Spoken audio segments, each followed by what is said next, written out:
MetaMiner provides unique insights around scheduled instances and scheduling behavior of your business objects or SAP BI4 infrastructure. It helps us to answer a few very important questions. How is the overall performance of my scheduled instances? Or, based on that question, we can go into more detail and say, well, what's the actual failure and success rate of the 100 or 200 scheduled reports in my environment?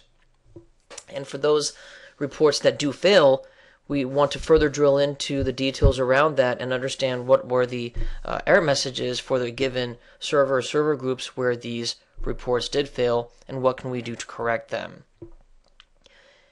And a lot of times when certain environments are not kept under limits, or that the limit capability has not been put in place, a lot of runaway schedules will occur where people are scheduling things with no end in sight, so that at a very great frequency, a lot of reports, potentially large reports, are being pushed out to the infrastructure, and that in turn causes a major space consumption issue because, again, there's no monitoring of the growth of these scheduled instances. So what MetaMiner is going to allow us to do is focus in and understand where this growth is occurring around scheduled information, so we can either cut it off or maybe archive older schedules so that we can just leave enough room for.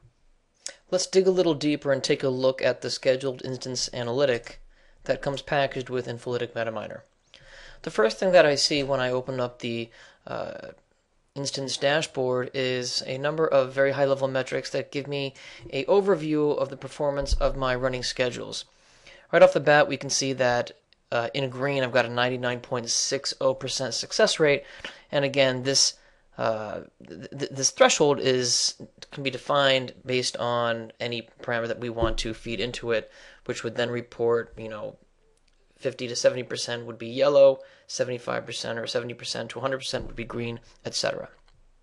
We can see here that our failures are at 72, and completed instances are at 17,787. So, fairly good performance. Now, going into more detail, we can see on an average what kind of runtimes we have based on those different specific destinations. So reports that are going back into the enterprise or into our, you can say, corporate documents are usually taking about 3 times longer than those that are being scheduled to inbox and managed destinations. Now, of course, our sampling size isn't that large between this and this, so it might not be, it might not be telling us too much, but we have all the data here in front of us. Going further down, we can also see that when looking at the document types and the number of instances that have been outputted, how much space is being consumed by them.